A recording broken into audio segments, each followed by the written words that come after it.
conversation I had with photographer Busola Dakolo. We had heard so many stories of other people who claimed that they had been assaulted or raped by Biodun Fatoyinbo, who is the founder of the Commonwealth of Zion Assembly. Many of them were afraid to speak up because they claimed that their lives would be at risk, and they're afraid of public scrutiny and interrogation of their recollections of this event and the attacks that may follow. However, some have found the courage to speak up on behalf of many who can't. My guest today is one of them.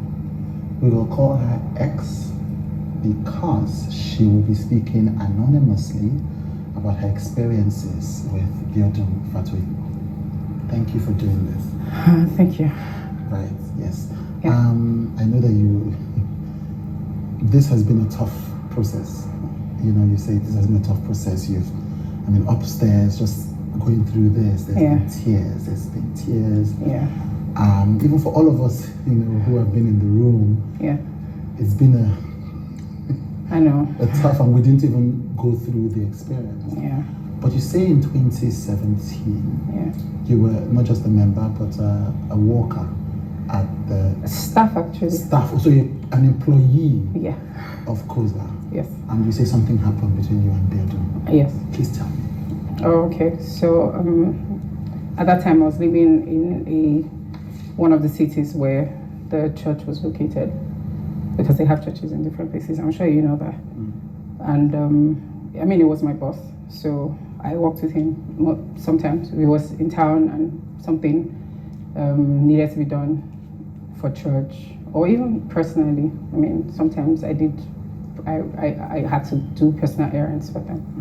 So it wasn't like it was the first time that I was going to be at their house or go do something for them personally. So that he had asked me to meet him at the house. It was a Thursday. Well, he had asked me to meet him at the house on Thursday morning. And I went there. It was supposed to be, the usual, go there, take instructions, or to either do this for church or go do that for us personally, and then go do whatever needed to be done. I like to say that at this time, I considered him to not just be a mentor, but he was someone who I regarded as a father figure of some sort. So the trust was, it was basically, it didn't seem like any red flags to me. So I had gone there that morning, and I was comfortable because I know that house. That house, it wasn't the first time I was going there. So I was there, seated on the couch, and he had started to address what he wanted to talk to me about. I think he had started by addressing something that has to do with church. I can't particularly remember the details now, forgive me, but things moved pretty quickly from then to, because it was a long couch, and I was seated on the couch, and then he came and sat on the couch as well. But maybe just a few, there was a little space, so it wasn't like he came on directly and I was alarmed or anything. So and then everything pretty much moved quickly from there, because he started trying to pull me into a hug, and then of course the trying to kiss me, which I found shocking. It was I don't know, maybe one of the most shocking things that I've had to experience, because I've known this man for such a long time. I'd known him not just as a mentor, but as a spiritual leader. I've heard him preach, I've heard him talk about, God, and there I was about to witness what would seem like the complete opposite of everything that I thought that this person stood for. So all I can remember is saying, you can't do that, you have to stop. Like, I remember telling him to stop, like, continuously, while he started going at my, because I had this navy blue high-waist trouser on, I can never forget. So that happened, and he started to take that off, and then, I remember trying to fight him off. It was a couch, there was I don't know, even if there was anything that I could grab, I don't know if I thought to grab anything, to be honest. Maybe I was too shocked, maybe, I don't know. I remember I kept on asking him to stop, and that he just kept going.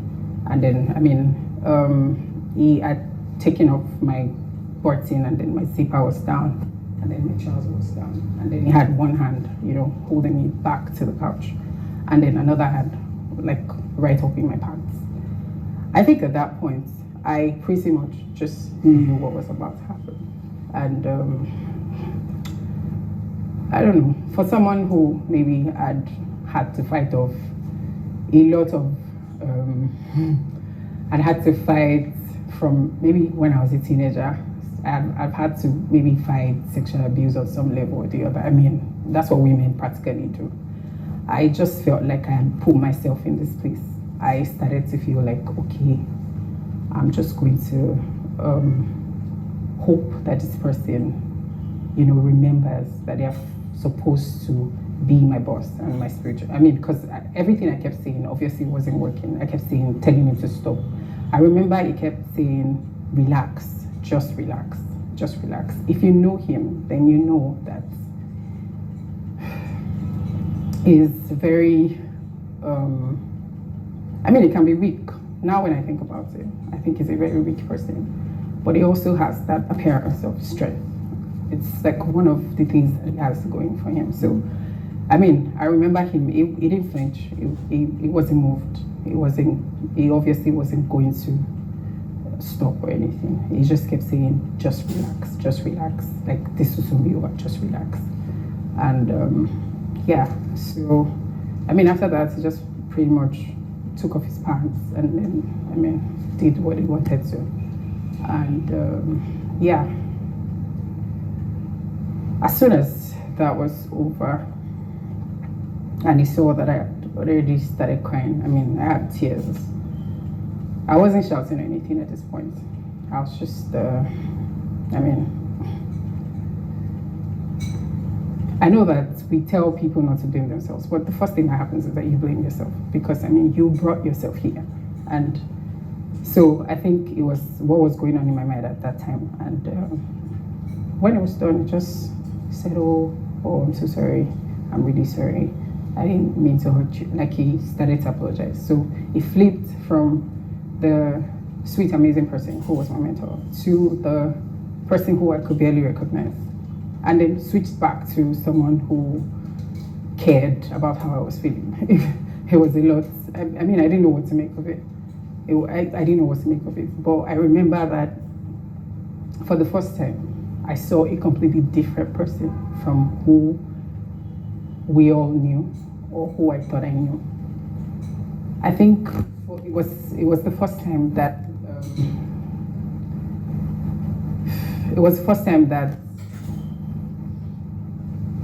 I saw him as someone who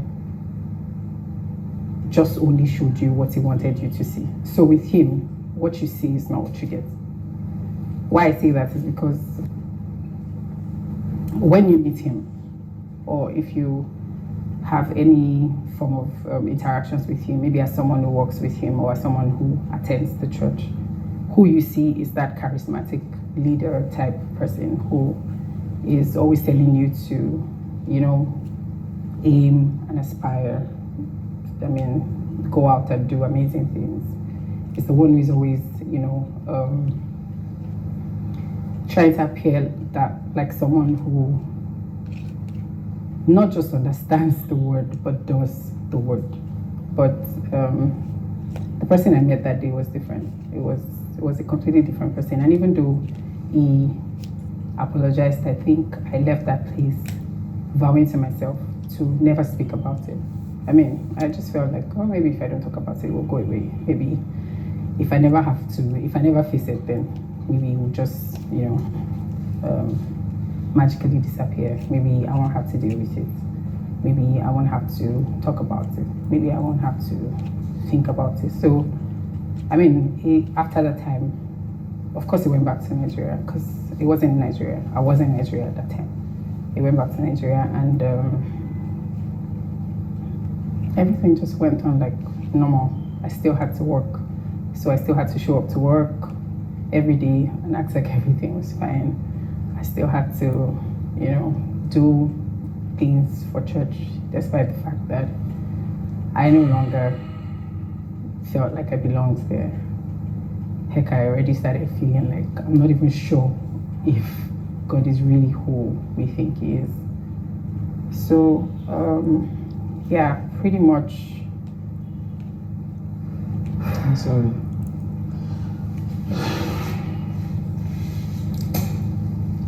So, what we're talking about is rape. That's what it is. I didn't go there to have sex with him. I didn't ask to have sex with him. I told him to stop on countless occasions. Yes, you told me, yes. Yes. It was not, there was no consent. I didn't give my consent. Yeah. And I feel like that has to be clearly stated. Yeah. I didn't give my consent. Yeah. I didn't go there to have sex with him. I didn't come on to him. As a matter of fact, I never saw him as anything other than a pastor, a mentor. Yeah, so I didn't go there to have sex with him. I didn't go there to,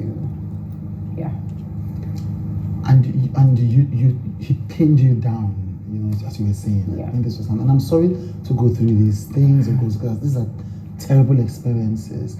But it's important for people to, I think, understand how these things happen. So first and foremost, you were in this situation where you couldn't even leave. You were working for him. You were in the house. You were alone, and you had made it clear. Not that it would have mattered, but you had made it clear. Stop. Yeah. And you had tried physically to get him to stop. Yeah. But he didn't stop. No, he didn't. He just told you to relax. Yeah. He just kept saying, relax, relax. This was, I remember him saying, relax. This will soon be over. Relax. Yeah. Now let's go back a bit. Okay. Because by this time you had been a member of the church for about 9 years? I'd been a member for about, say, 8 years. 8 years? Yeah. 2008? Yes. Okay, no, so I became a member of the church in 2009, so that would make it 7 years, I think. 7 years, right. Yeah. And you say that you were just in the music ministry of the church. Yeah, so I joined in 2009. And a few months after, I joined I think it was July. And a few months after that, I joined the music team. There was only one music team at the time anyway. It was Avalanche. And this was in Abuja? Yeah. The church was in Abuja, yes. This was the only music team at the time, Avalanche, and that's the one I was in. I joined, and I was in Avalanche up until, I had to move out of Nigeria to go do some other work for them, someplace else. Right. And you moved out to Nigeria because they offered you a job. Yes. Yes. And you had said that it was his wife who made first contact. Yes. So this is Modele, his wife. Yes. So when I joined, I was pretty much a member, just a normal member. And even when I joined the workforce, I wasn't. I didn't have any relationship with them, because that was my first church. It was the first time that I was bringing myself to try this whole organized religion thing. Prior to that time, I wasn't the church type. By church type, I mean I grew up in like a Christian home and I went to church, but I didn't have that old church thing. It was the first time I was trying it, and I think I stayed, or I found it interesting because I saw a lot of young people. I saw that they were trying to do it differently, which I later realized was a deliberate thing. I feel like it's really important to say that everything that is done in that place is really deliberate. They're very deliberate, from how they make you see the excellence, the attention to detail. Yeah, maybe not so excellent, but you know what I mean. Yeah, and then the attention to detail. Everything builds you up to create some kind of psyche in you as someone who is visiting either for the first time or as a member. So an average person there thinks in a certain way. Yes. I'd been in that church for maybe like almost 5 years, and I didn't have any personal relationship with them. I mean, they knew, they were aware of me because of course I was in the music group. So, and they, at least if there's anybody that pastors know, they know people in music group. Yeah. So, But sometime in 2015 was when I started to, get that whole feeling of being brought close. And it was from his wife, Modeli. Yeah, so she would have someone call me to come over to the house to maybe do something for her. She would maybe have some women's program that they wanted to do, and she would say, "Oh, I need you to handle this program. I need you to, and then it moved from that to me helping them take care of their son, the last one, Ephraim. So I would take him out. She would just, have me take him out on Sunday evenings. Sometimes we'll just go to someplace in Abuja, just take him, hang out, and then take him back home. So that's how we started. Now, if you know them, you would also know that they are very controlled about who they allow access to their kids. They actually do not allow people access their kids. So even as a member, you don't have access to their kids. Yeah, so if you had access to their kids, if they had access to the family, they wanted you to come in. Yeah, I needed to say that because I needed to let you see how deliberate every single decision or every single thing. So when they bring you close, there's always a reason why.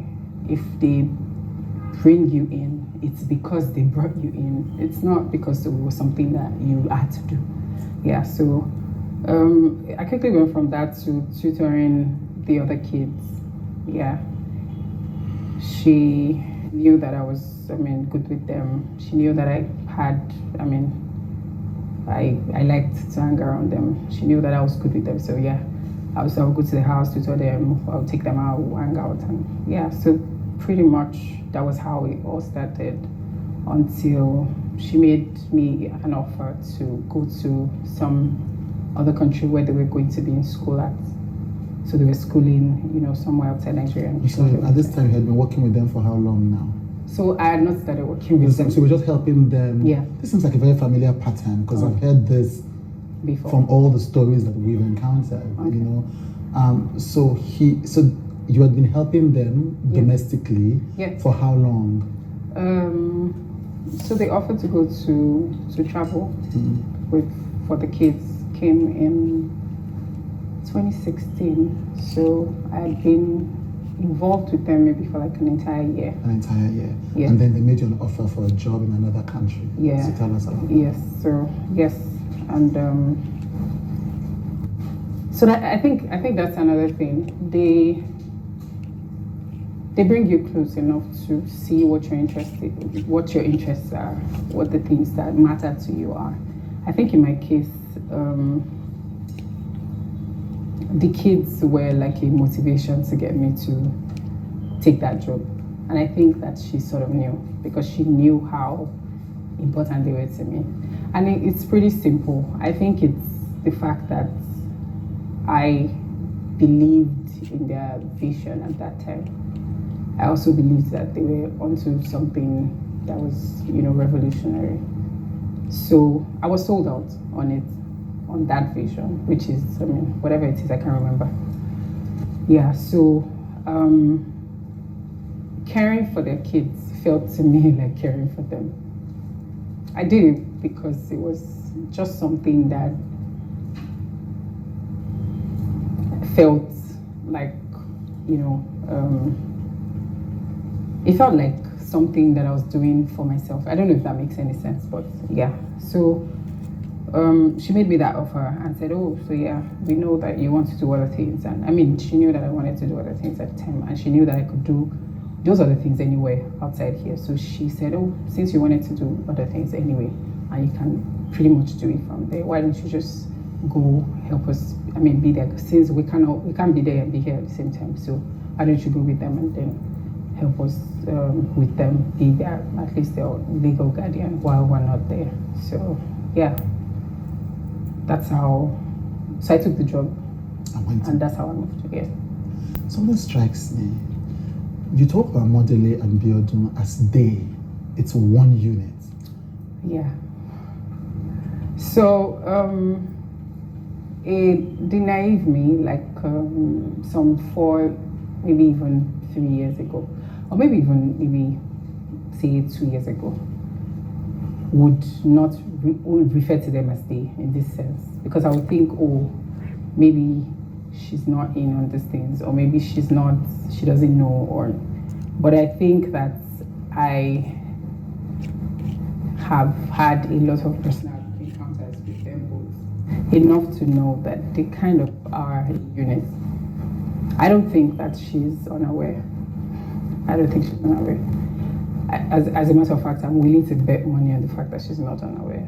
She's, I don't think it's a coincidence that she was the one who pulled me in. Of course, it took me a lot of time to realize that all that time it was grooming. I didn't know that that's what it was. I wish I knew that that's what it was. I mean, I'm not even proud to say that that's what it was, but that's what it was, yeah. But she is the one who made that happen. Because if that came from him, it would probably have raised maybe more red flag earlier on than it would have if it came from her.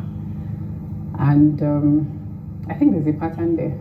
If you ask me, I think there's a pattern there, because I think it's easier for me as a woman to feel more comfortable if you, as another woman, grant me access to your home.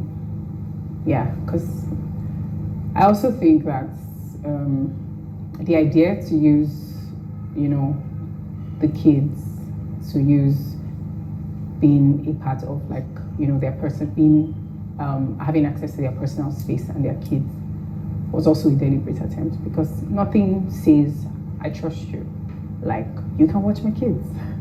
I mean, if I can watch your kids, then you must really trust me. And what that says also is I trust that you trust me. So I kind of even give you trust without thinking that you need to earn it. It just naturally happens, because I mean, there's nothing that says, oh, I feel comfortable with you, I feel like I'm safe with you. They, like I said, they do not give anyone access to their kids. They don't give anyone access to their kids. So I think that the subtle, mind game is, sometimes it's subtle, but it's all there, like the delivery, just making sure that everything that you're surrounded with speaks to you in a way that they probably don't have to verbalize.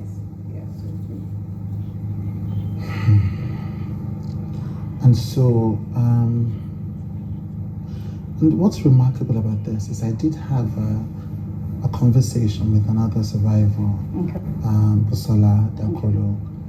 And what's striking for me, and this is not even objective, is qualitatively, I do remember,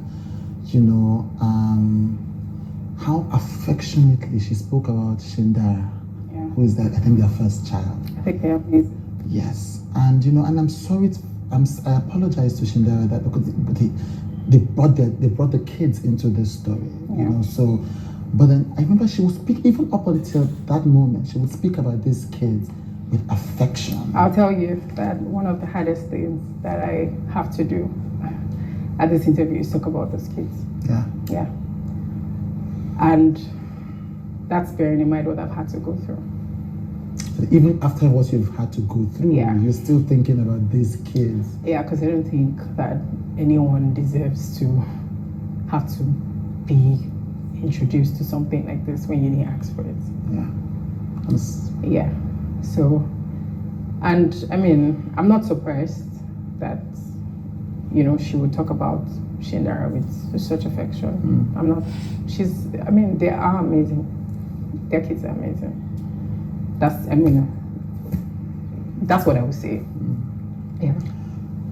Okay, so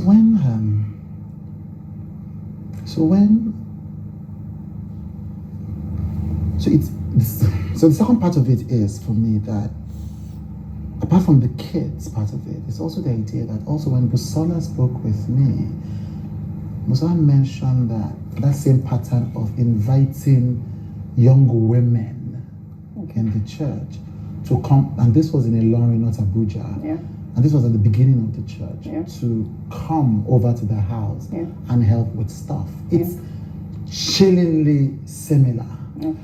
And Busola wasn't certain, because again, at this time, she was 16 or 17. If Modely knew or didn't know. Okay. But she said, I think she had to have known because she invited me to the house to help. Yeah. He came to demand that I come sleep in the other room. And so it's chilling how similar this is. Yeah. Based on what you were saying, this must have happened to other girls, other women, because Busola was a child at the time, but you were an adult, but it's the same pattern. Yeah. Did you know of other people did you hear? Okay, so the first time that I ever heard anything about him was S.A. Walter. I mean, we all heard it about S.A. Walter. And I remember that morning because I had woken up and I was going to dress up for work and I picked my phone and I saw it. And the first thing that came to my head was, oh my God, what is this? Like, I was just shocked. I was trying to understand what was going on. And I remember that I shut it down maybe 30 minutes after.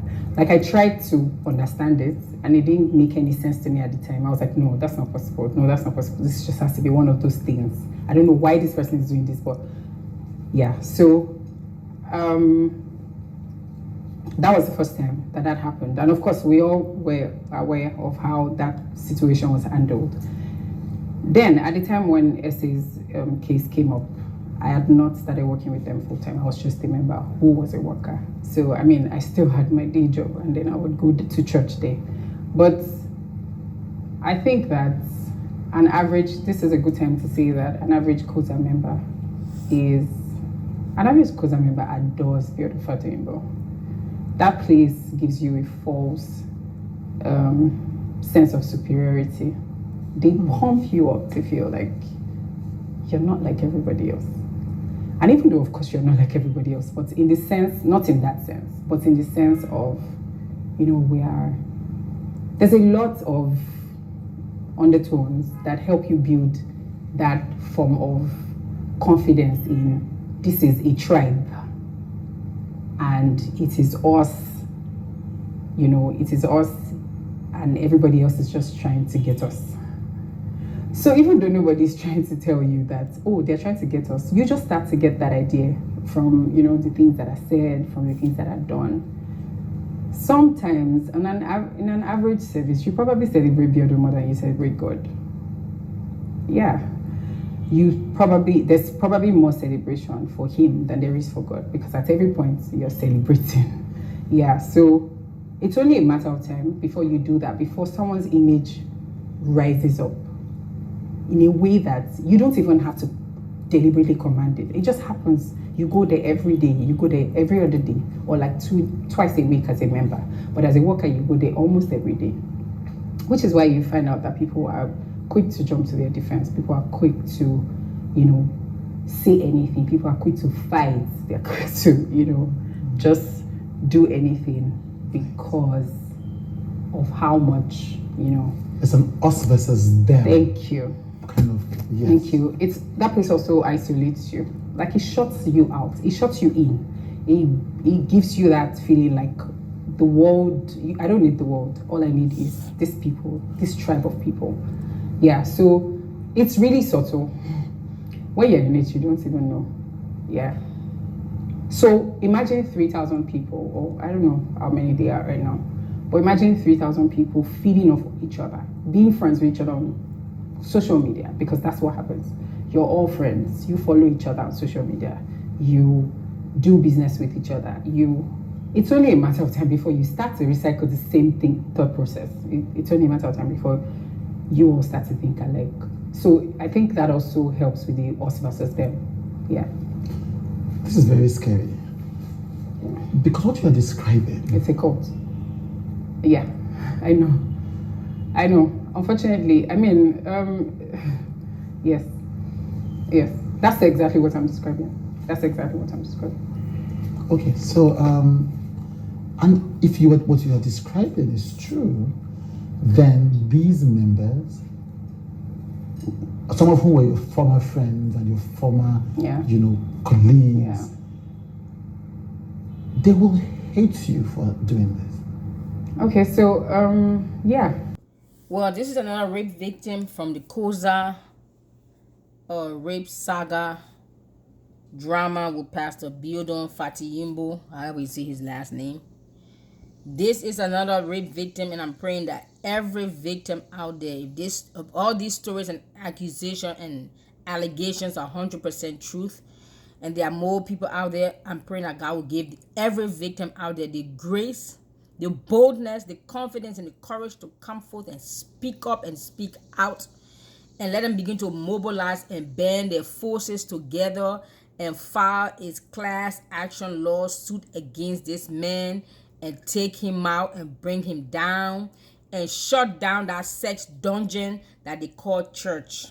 That's number one. Number two, many of his cult leaders, many of his cult members, because this is a cult. The lady said it, I believe so. I don't need her to tell me that. If you have sense, you know if you're part of a cult or a true movement of God. But many of his cult members, they will come and say, most of the complaint was, why did you go on Sunday when they had a protest? Why did you go in front of the church and go and disturb God's service? First of all, who told you God was in that service, or he was ever in that service from day one, from the beginning, from the inception of your church, your shrine, your sex dungeon that you call church? Who told you God was ever in that building?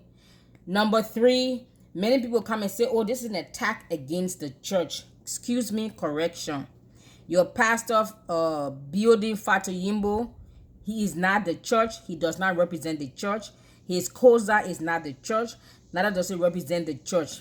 If you know your Bible correctly, you will know that we are the church, because God does not live in temples built by man's hands. We are the temple of God. So you don't have to go to a physical building to find God, to know him, or to develop fellowship with God. You're going to come and tell me the scripture said, do not forsake the fellowship of the brethren. Yes, but it did not say go to church. So you can fellowship under the trees. You can fellowship in your living room. You can fellowship on social media. You can fellowship wherever you want. It didn't say go to a physical building that you call church.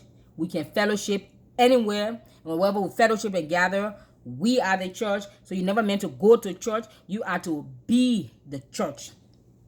My next response to many of those people who say, why did she wait 10, 20, 30 years?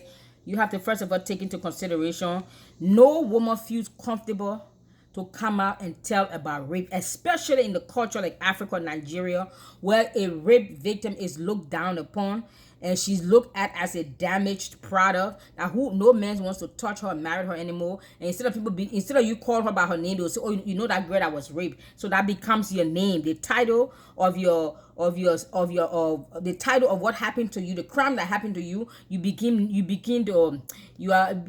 known as that girl who was raped. So you are damaged.